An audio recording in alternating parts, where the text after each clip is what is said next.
यहाँ के सारे काम भूल गई है। इतना कहते ही वो कमरे में आती है। पूजा का हाथ तेजी से पकड़कर मरोड़ देती है। लगता है वहाँ जाकर तू बहुत नवाब हो गई है। ला मुझे पैसे दे, जितने पैसे तुझे वहाँ से मिले हैं। पूजा सहमी सहमी रहती है। उसकी सारी मेहनत और ससुराल की थोड़ी खुशी एक ही झटके में छीन ली जाती है। उसकी आंखों में आंसू आ जाते हैं, पर वो मजबूर होकर सौतेली माँ को पैसे दे देती है। कुछ टाइम बाद पूजा अपने ससुराल वापस लौट आती है। गाड़ी से उतरते ही सास उसे बड़े प्यार से अपने पास बुलाती है। आओ बेटा, पास आओ। कैसे हो? सब ठीक रहा मायके में?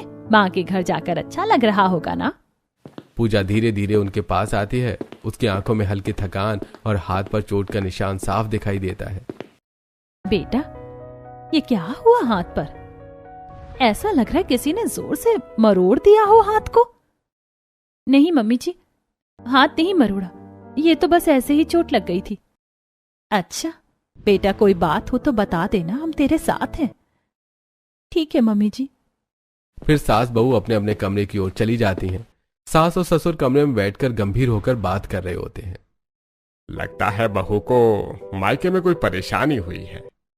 हाँ सही कह रहे हो। जब हम पहली बार उसे देखने गए थे तब भी उसके शरीर पर निशान दिख रहे थे, और अब मायके से लौट कर आई है, अभी भी इसके हाथ पर निशान है। मुझे लगता है उसकी सौतेली माँ उसके साथ सही बर्ताव नहीं करती है। यहाँ से तो हमने अच्छी भली बहू को भेजा था। अरे नहीं नहीं, तुम किसी के बारे में ऐसा कैसे बोल सकती हो? क्या पता सच में कहीं चोट लग गई हो। एक माँ अपने बच्चों का दर्द जानती है। मुझे पूजा से ऐसी भावना आ रही है कि उसके साथ कुछ गलत हो रहा है। अब हम इसमें क्या कर सकते हैं? जब तक वो हमें अपनी परेशानी खुद से नहीं बताएगी, हम कुछ नहीं कर सकते। दोनों चुपचाप बैठ जाते हैं। सास की आंखों में चिंता साफ दिखती है। शाम का समय होता है। पूरा परिवार ड्राइंग रूम में एक साथ बैठा होता है। सोफे पर सास ससुर, पति और नंद, देवर और बाकी लोग आराम से बैठे होते हैं। पूजा भी उनके बीच होती है, लेकिन उसका ध्यान बार बार फोन की तरफ जाता है। फोन बार बार बजता है। पूजा कभी फोन काट देती है, कभी कोने में जाकर बात करती है। हाँ ठीक हूँ, मैं कोशिश करती हूँ, बस आप मुझे ऐसे बार बार फोन मत करिए। इतना कहते ही उसका देवर उसके पास आता है। भाभी क्या हुआ? आपको कोई परेशान कर रहा है क्या?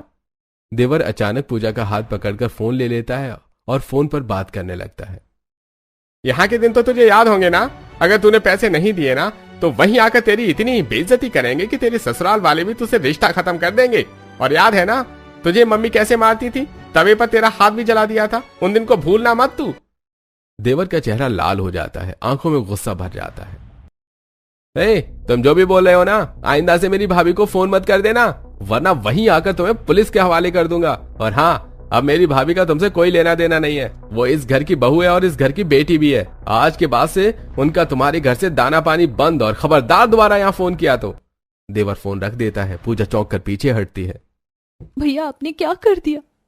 देवर की आंखें नम हो जाती हैं और वो धीरे से पूजा को गले लगा लेता है। भाभी, आपने हमें कभी क्यों नहीं बताया कि आप मायके में इतनी परेशान रहती थी? भैया मैं वो क्या कहती? पूजा सोफे पर बैठ जाती है। सास और नंद उसके पास आकर बैठते हैं। बेटा क्या हुआ? तूने कुछ बताया नहीं हमें, आखिर बात क्या थी? सब पूछने लगते हैं और पूजा इमोशनल हो जाती है। उसकी आंखों से आंसू बहने लगते हैं। फिर वो अपने ससुराल वालों को सब बताती है। जब मैं 10 साल की थी मेरी माँ गुजर गई थी। मेरे पापा ने दूसरी शादी कर ली। उन्होंने सोचा था कि वो मेरा ख्याल रखेंगी, पर वो मुझे सिर्फ मारती और घर के काम करवाती थी। अगर मैं कुछ काम गलत कर देती थी तो वो मेरा हाथ तवे पर जला देती थी। बेटा ये सब बातें तूने हमें पहले क्यों नहीं बताई? मैं कभी तुझे उस घर नहीं भेजती, हमेशा के लिए तेरा उस घर से नाता तोड़वा देती। कैसी माँ है वो, एक बच्चे का दर्द उसे महसूस नहीं हुआ? माँ, मैं आप लोगों को तकलीफ नहीं देना चाहती थी, इसलिए मैंने आप सबसे छुपाया। बेटा आज से तुझे वहाँ जाने की कोई जरूरत नहीं है। आज से तेरा असली परिवार यही है, ये घर, ये तेरे माँ बाप है और ये तेरे भाई बहन है। पूजा अपने आंसू पोंछकर सबको गले लगाती है।